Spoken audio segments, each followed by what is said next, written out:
እንደምናላችሁ ልጆች ከህፃናት ሰንበት ትምህርት ክፍል የዛሬውን 8ኛውን ሰንበት ትምህርት ይዘንላችሁ መጥተናል።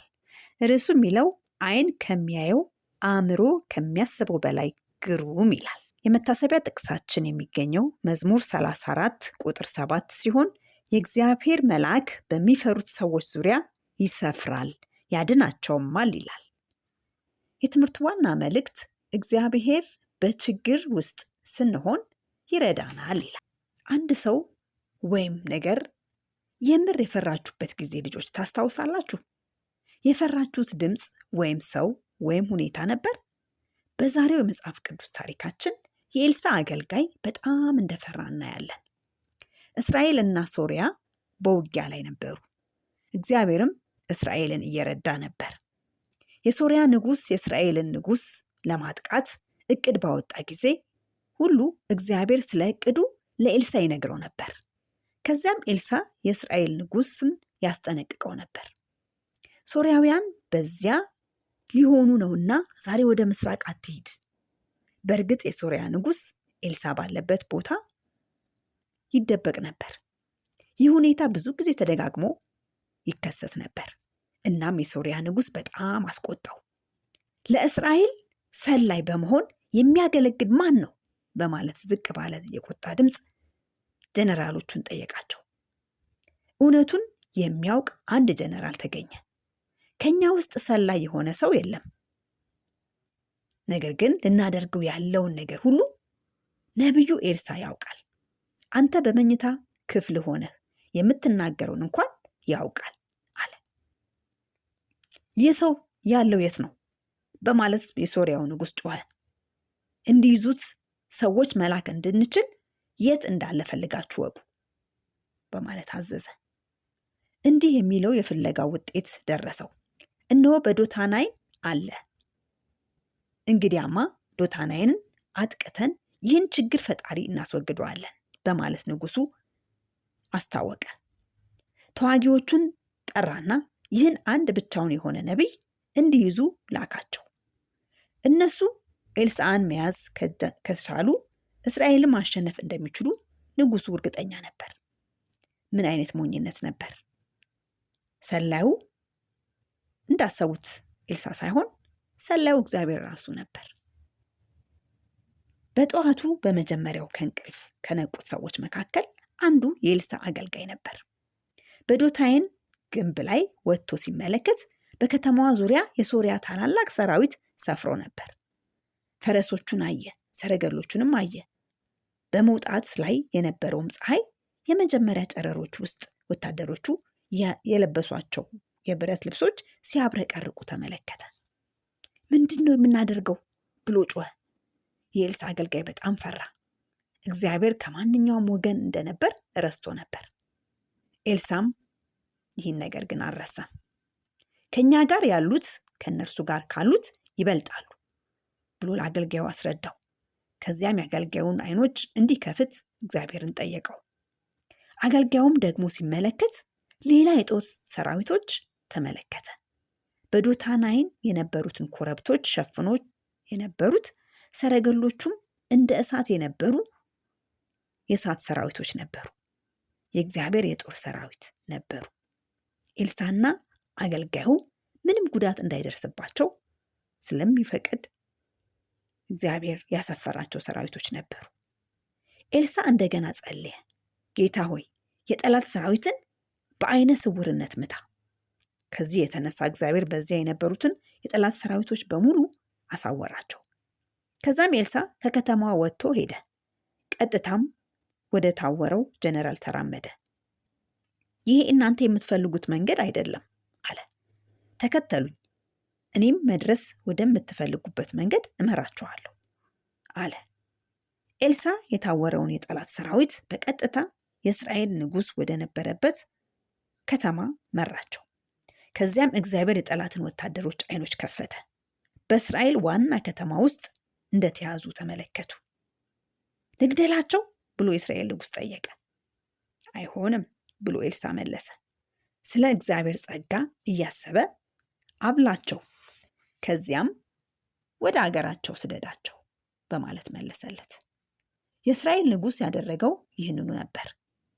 እግዚአብሔር ጠላትን በእውርነት በጥሩ የምግብ ግብዣ እና በጸጋው ቁጥጥር ውስጥ አደረጋቸው። ኤልሳ በችግር ውስጥ በነበረ ጊዜ እግዚአብሔር ረዳው። ልጆች እናንተንም እንደዚሁ ዛሬ ይረዳችኋል። ይህም እጅግ አብዝቶ ስለሚወዳችሁ ነው። እግዚአብሔር ስለሚወዳችሁ ሁልጊዜ እንድታመሰግኑት አስታውሱ። ጌታ ይባርካችሁ። Buddy for Gracelink.net. Created and produced by Falvo Fowler. Post-produced by Faith Toe at Studio El Piso. The theme music is by Clayton Kinney. Animation and artwork by Giogo Godoy. The audio engineer was Karel Holness. For more information, please visit Gracelink.net.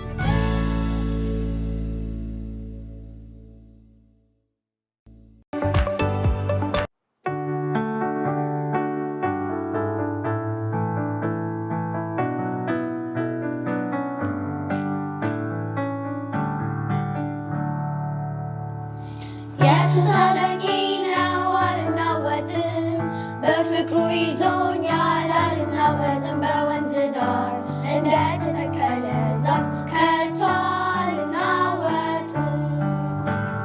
መከራ እንኳን አያናውጠኝ፣ ደስታ እንኳን አያናውጠኝ። በወንዝ ዳር እንደተተከለ ዛፍ ከቶ አልናወጥም።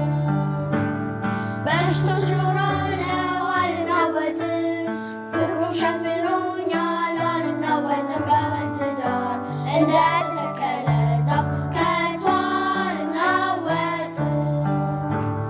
መከራ እንኳን አያናውጠኝ፣ ደስታ እንኳን አያናውጠኝ። በወንዝ ዳር እንደተተከለ ዛፍ ከቶ አልናወጥም። ቃሉ መግቦኛል አልናወጥም፣ እርሱም ይመራኛል አልናወጥም። በወንዝ ዳር እንደተተከለ ዛፍ ከቶ አልናወጥም።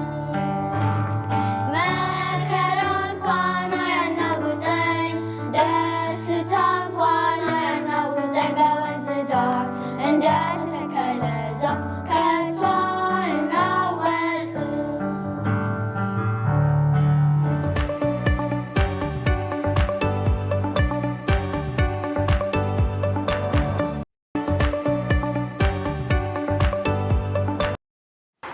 እሺ ልጆች እንደምናችሁ? ደህና ናችሁ እንዴ? ድምጻችሁ እኮ አይሰማም። እንደምናችሁ? እግዚአብሔር ይመስገን። እሺ እግዚአብሔርን እጅግ አድርገን እናመሰግናለን። እንኳን ደህና መጣችሁ። ድምጻችሁ አይሰማም አይደል ልጆች? የምታዩዋቸው ልጆች። እሺ ልጆች ደህና ናችሁ? በቴሌቪዥን መስኮት የምትከታተሉን እኛ በጣም ደህና ነን፣ እግዚአብሔር ይመስገን። ዛሬ እንደገና በአዲስ ታሪክ ከባለፈው ሳምንት የቀጠለውን ልናዳምጥ ወደዚህ ስፍራ መጥተናል። እዚህ ጋር ከኔ ጋር እንግዶች አሉ። ስማቸውን ያስተዋውቋችኋል። እናንተም ባጠገባችሁ ላሉ ሰዎች እንግዲህ ስማችሁን ንገሯቸው። እርግጠኛ ነኝ ያው የምትተዋወቁ ሰዎች ናችሁ አብራችሁ የምታዩት። ባጠገብ ያሉት ግን ስማቸውን ያስተዋውቋችኋል። ስምሽን ንገሪያቸው። ስሜ ሀሴት ዳንኤል።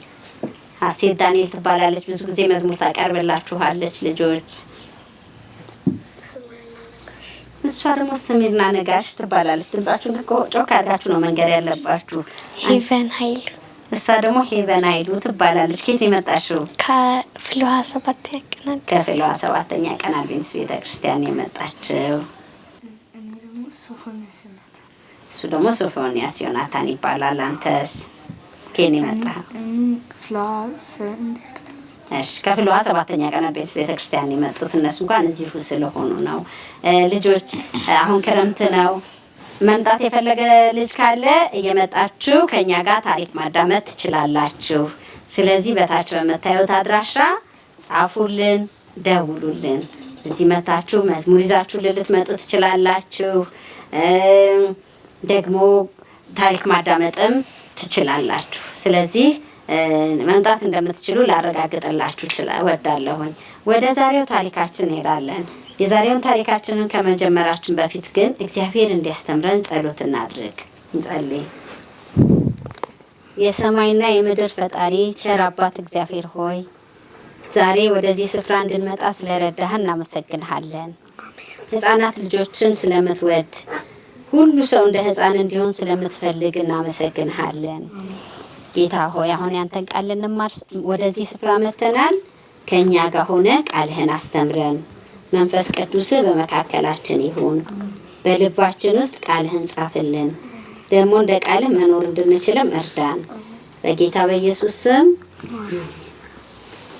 እሺ ልጆች፣ ባለፈው ሳምንት የተነገራችሁን ታሪክ ታስታውሳላችሁ? እስቲ ባጠገባችሁ ላሉ ቤተሰቦቻችሁ ሊሆን ይችላል ጓደኞቻችሁ ይሄ ነበር ብላችሁ መልሱላቸው። እዚህ ከኔ ጋር ያሉትን ልጆች ጠይቃቸዋለሁ። ባለፈው ሳምንት የነገርኳችሁን ታሪክ ታስታውሳላችሁ? ስለማን ነበር? ስለ ዮሴፍ ምን ስሚርና የንገሪን እስቲ። ስለ ዮሴፍ ታሪክ ሀሴብ ስለ ዮሴፍ ነው የነገርኳችሁ። ስለ ዮሴፍ ሆኖ ስለነማ የዮሴፍ ወንድሞች ወደ ግብጽ ሲሄዱ ድንገት ዮሴፍን ሲያገኙ። ጎበዝ፣ በጣም ጎበዝ፣ ልክ ነው። የዮሴፍ ወንድሞች እህል ሊገዙ ወደ ግብጽ ወርደው በዚያ ማንን አገኙት? ግን አውቀውታል? አላወቁትም። እሱ አውቋቸዋል? አውቋቸዋል።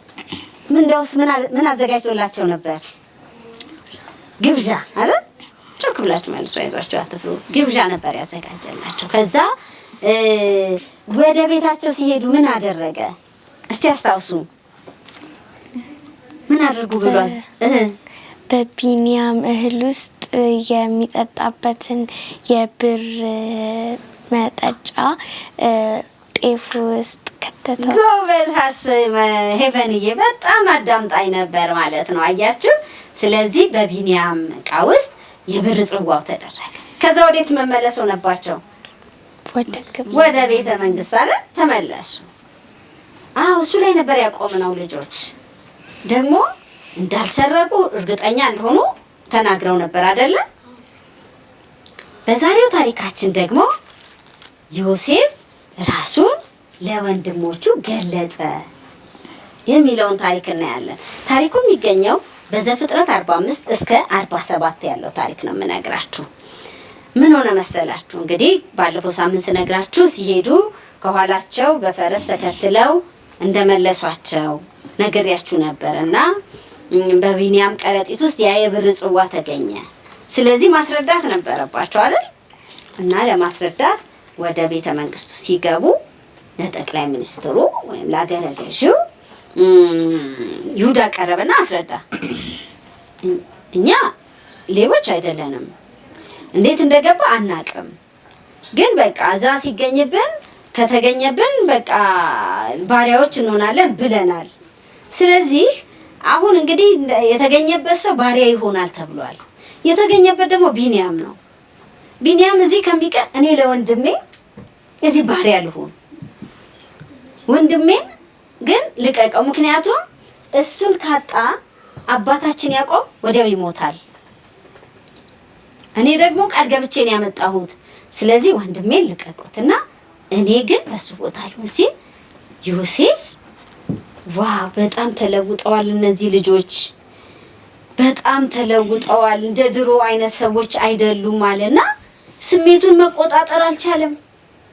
ስለዚህ ጮክ ብሎ ቤት ውስጥ ያሉት ሰዎች ሁሉ ምን አላችሁ? ውጡልኝ፣ እዚህ ቤት አንድ ሰው እንዳይቀር ውጡ፣ ከነሱ በቀር ማንም እንዳይቀራል። ደነገጡ። ወንድሞቹ ከድንጋጤያቸው ተነስተው ወደ ኋላ ሸሹ። ሰው ሁሉ እየሮጠ ወጣ። በሩን ዝጓለ። በሩ ተዘጋ። ማ ብቻ ቀረ? ወንድሞቹ ብቻ ቀረ። እነሱም ደንግጠው ወደ ኋላ ምን አድርገዋል? ሸሽተዋል። ከዛ ዮሴፍ ብሎ አለቀሰ። ደነገጡ። ምን ሆኖ ነው ያለቀሰው? ለምንድን ነው ያለቀሰው አሉ። ለቅሶ ደግሞ ደጅ ሁሉ ተሰማ። ከዛ እኔ እኮ ወንድማችሁ ዮሴፍ ነኝ፣ እስካሁን አላወቃችሁኝም አይደል አላቸው። ጭራሽ ይሄንማ ሲላቸው ልጆች መሬት ተከፍታ በዋጠችን አሉ። በቃ መሬት ውስጥ ገብተን በቃ በተሸፈንን በሞትን ሁሉ አሉ። ለምን መሰላችሁ? እኛ እየሸጥነው አሁን የበላው ያለው አይገርምም? እሱ ንጉሥ ሆኖ ተነገጡ። ምን ያደርገናል? አሁንማ ዋጋችንን ይሰጠናል አሉ። ክፉ ካደረገን ክፉ ነገር ነው የሚጠብቀን ብለን የምናስበው አይደል? ዮሴፍ ግን የጨዋ ነው ልጆች፣ በጣም ጨዋ ነው። በቀል አይደለም የፈለገው። ምንድን የፈለገው? ፍቅር ብቻ። ስለዚህ ምን አሏቸው መሰላችሁ? ኑ ወደ እኔ ቅረቡ፣ ኑ አይዟችሁ፣ አትጨነቁ፣ በቃ አልፏል እሱኛው። እናንተ አይደላችሁ እኔን ወደ ግብጽ የላካችሁኝ። እናንተ የላካችሁ ይመስላችሁ? አይደለም። እግዚአብሔር ቅሬታን ሊያስቀር ሰውን ለማዳን ሲል እኔን ወደዚህ ልኮኛል። ስለዚህ አሁን ምንም ማልቀስ ምንም መደንገጥ አያስፈልግም አለ። ቢንያምን አቀፈው። ወንድሜ እናቴ ልጅ ብሎ ከባድ ቦታ ለቀሰ። አንድ ባንድ ወንድሞቹን እስቲ ቀፉ ይናፍቃችሁኝ ነበርኩ 22 ዓመት አልፏል ብሎ ቅፍ እያደረገ አባቴ ደህና ነው በህይወት አለ አይደል? ያዕቆብ ደህና ነው እያለ ይጠይቃቸዋል። አዎ አሉት። አሁን ድንጋጤው ትንሽ እየለቀቃቸው መጣ። ከዛም በኋላ ምን አስቤያለሁ መሰላችሁ? እኔ አሁን በቃ እናንተ እዚህ ሀገር ጌሴም የምትባል ቦታ አለች። እሷ ደግሞ በጣም ለምለም የሆነች ቦታ ናት። ለከብቶች ትሆናለች፣ ለሰውም ጥሩ መቀመጫ ናትና እኔ እናንተን ወደዛ ላመጣ አባቴንም ሊያመጣ አስቤያለሁ። ስለዚህ እንዳትጨነቁ፣ አሁን ስትሄዱ ለአባቴ ንገሩት ዮሴፍ በህይወት አለ በሉት፣ አይዟችሁ አለ። ከዛ በኋላ ወሬው በሩ ተከፈተ። መኳንንቶቹ ገቡ። ዮሴፍ ወንድሞች መጡ ተባለ። ለፈርዖን ለንጉሱ ሄዶ ተነገረ። ኧረ እባክህ ዮሴፍ እንኳን ደስ አለህ የሚለው ሰው በዛ። እንኳን ወንድሞች መጡልህ፣ ደስ ይላል፣ እንኳን መጡልህ አለው። ከዛ ዮሴፍ በልስጦታ አዘጋጁላቸው አለ። ለሁሉም ለአስሩም ሁለት ቀያሪ ልብስ፣ አዳዲስ ልብስ። ደስ ይላል አይደል? ልብስ ሲገዛ ልብስ ተሰጣቸው። ከዛ ለቢንያምስ 5 ልብስ፣ ብዙ ነው አይደል? ከዛስ ደግሞ 300 ብር። ሚሊዮነር ሆነ እኮ ባንዲያ። ለቢንያም ስትሰጠው 5 ልብስ። ከዛ ደግሞ ስንት ብር ሰጠው? 300። ለአባቱ ደግሞ ብዙ እህል የተጫኑ 10 አህዮች ብዙ ስጦታ አድርጎ እህላቸው ተጫነ። በሉ ሂዱና ለአባታችሁ ንገሩት፣ ያሰብኩትን ንገሩትና ወደ ጎሸን ምድር ይዛችሁት ኑ አላቸው። ደስ አላቸው። በቃ የሀዘናቸው ሁሉ ጠፋ። በደስታ ከቤተ መንግስቱ ወጥተው ሄዱ። ከነአን ሲደርሱ የሆነውን መገመት ያቀታቸዋል። ግቢ ሲደርሱ ማን ሮጦ እንደሄደ አላውቅም። እናንተ ብትሆኑ ምን ታደርጋላችሁ? ተንደርድራችሁ ሄዳችሁ በሩን ክፍት ነው አይደል ታረጋው? እሱ በየሩ ልጆቹ በቃ የያዕቆብን ድንኳን ቤቱን አጨናነቁት። ማን ያወራል? ስምዖን ያወራል፣ ቢንያም ያወራል፣ ሮቤል ያወራል። ማንን ይስማ ያዕቆብ? ምንድነው የምትሉት ሲላቸው ቆይ ተስፋዲ እየተባባሉ አባባ ዮሴፍን አገኘን። የት? በግብጽ ምድር። ኧረ የሀገረ ገዢ ሆኗል፣ ሀገር የሚያስተዳድር የኔ ልጅ። እኔ አላምናችሁ፣ እውነት ነው። ይኸውልና ና ውጣ ከድንኳን ውስጥ አሉት። የላከን እኔ አላምንም፣ ልጄ በህይወት የለም ሞቷል ብላችሁኝ። ኧረ ና እናሳየን። ከተቀመጠበት መነሳት አቃተው፣ ደንግጦ። ከዛ ድግፍግፍ አረጉትና ናውጣ እንደውም የላከልህን ስጦታ ብለው ሲወጣ 10 አህያ ሙሉ ስጦታ። አይገርምም? ያዕቆብ ደስ አለው፣ በጣም ደስ አለው። ልጄ በህይወት አለ። ምን አላችሁ? አይ ና ብለዋል፣ ተመልሳችሁ ነው በቃ ጌሴም በምትባል ቦታ በዚያ እኔ ቦታ አዘጋጅላችኋለሁ፣ እዛ ትኖራላችሁ ብሏል። አረ በሉ ተነሱ፣ እኔማ እዚህ አላድርም፣ ልጄ ካለ ልጄ ያለበት ሄዳለሁ አለ ሽማግሌው። ያዕቆብ ተነሳ። እኔ እዚህ ምን እሰራለሁ? ልጄ ዮሴፍማ በህይወት ካለ አለ። ዕቃውን ጫነ። እንደገና ተመልሰ ወዴት? ወደ ግብጽ። ምን የምትባል ቦታ? ጌሴም የምትባል ቦታ ሄደ። መሄዱን ሲሰማ ደግሞ ወደዛ መቃረቡን ሲሰማ ዮሴፍም ተነስቶ ወደ ጌሴም መጣ ሊቀበለው። ከዛ ደረሰና ሰው ተቀበላችሁ ታውቃላችሁ? አይሮፕላን ማረፊያ ሄደች። ደስ ይላል። ስታገኙ እንዴት ነው የምትሆኑት? ታቅፋቸዋላችሁ አይደል? ዮሴፍም ደረሰና ልክ እዛ ጋር ሲደርስ አባቱ ከሰረገላው ከመጣበት ሰረገላ ላይ ሊወርድ ሲል አቀፈው። አቅፎት ሁለቱም ተላቀሱ። ወይኔ አባቴ ከ22 ዓመት በኋላ አየሁህ፣ በጣም ደስ ብሎኛል አለ። አባቱ ልጄ ዮሴፍ አለ እንኳን አየሁ፣ እኔ እኮ ሞተህብኛል ብዬ ነበር፣ አዝኜ በሐዘን ወደ መቃብር ልወርድ ነበር፣ እንኳን አገኘሁ፣ በጣም ደስ አለኝ አለው። ተቃቀፉ። ከዛ ወደሚሰፍሩበት ቦታ ወሰዳቸውና ሰፈሩ። ልጆች ያዕቆብ ዮሴፍን ካገኘ በኋላ ያኔ ቶሎ ሞታለሁ ያለው ሰውዬ እንደገና ስንት ዓመት እንደኖረ ታውቃላችሁ? 17 ዓመት። ከዛ በኋላ ስንት ዓመት ሆኖት ሞተ መሰላችሁ? 170 ዓመት። ትንሽ ነው? ብዙ ነው አይደል? 170 ዓመት። እንግዲህ ከ170 ዓመት ላይ 22 ዓመት ብትቀንሱ ነው 17 ዓመት ብትቀንሱ ዮሴፍን ያገኘው በስንት ዓመቱ ይመስላችኋል? በ163 ዓመቱ። አያችሁ፣ እግዚአብሔር ባረከውና ሌላ እድሜ ጨመረለት። ያዕቆብን ለማግኘት ንጉሱም ቀርቦ ነበረ። ንጉሱ ፈርዖን ሄዶ ሰላም አለው ሲለው ያዕቆብ ፈርዖንን ባረከው። እግዚአብሔር ይባርክህ ብሎ ባረከው። ብዙ ምርቃት መረቀው። ፈርዖንም በጣም ደስ አለውና ያንን ቦታ ለያዕቆብና ለቤተሰቡ ሰጣቸው። ታዲያ ልጆች እንደ ዮሴፍ ያለ ጨዋ አይታችሁ ታውቃላችሁ? እናንተ ለወላጆቻችሁ፣ ለቤተሰብ፣ ለወንድም ለእህቶቻችሁ፣ ለጓደኞቻችሁ ጨዋ ልጆች መሆን ትፈልጋላችሁ? እሱ የጨዋዎች ጨዋ ነው። ደግሞ ይቅርታ በማድረግ ያምናል። ለወንድሞቹ ምንም በደላቸውን አልቆጠረም። ከፍቅር በቀር ምንም ያላቸው ነገር የለም። ስለዚህ ልጆች እናንተ በቴሌቪዥን መስኮት የምታዩ ልጆች ልክ እንደ ዮሴፍ ጨዋ ልጆች እንድትሆኑ እግዚአብሔር ይርዳችሁ። ሁላችሁንም ከሱ የተማርነው ነው? ምን ማድረግን ነው? ከዮሴፍ ይቅር ማለት። ሌላስ? ጨዋ መሆን። በሁሉ ነገር ጨዋ መሆን አስፈላጊ ነው። መጽሐፍ ቅዱስ በኤፌሶን ምዕራፍ 4 ቁጥር 32 ላይ ምን ይላል መሰላችሁ? ከኔ ቀጥሉና በሉ።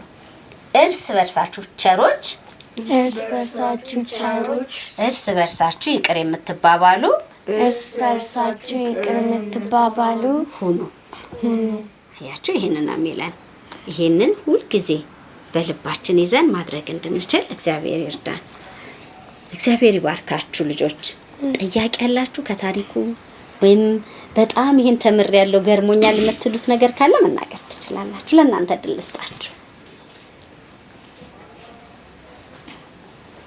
አላችሁ? እሺ፣ እኔ የተማርኩት ሰው ክፉም ቢያደርግሽ አሁን የያዕቆብ የዮሴፍ ወንድሞች ለዮሴፍ በጣም ክፉ አድርጎበት ነበር። ከዛ ዮሴፍ መልሶ ክፉ አላደረገባቸው። እንደውም ከክፉ ጥሩን አደረገላቸው። በጣም ትክክል ነህ።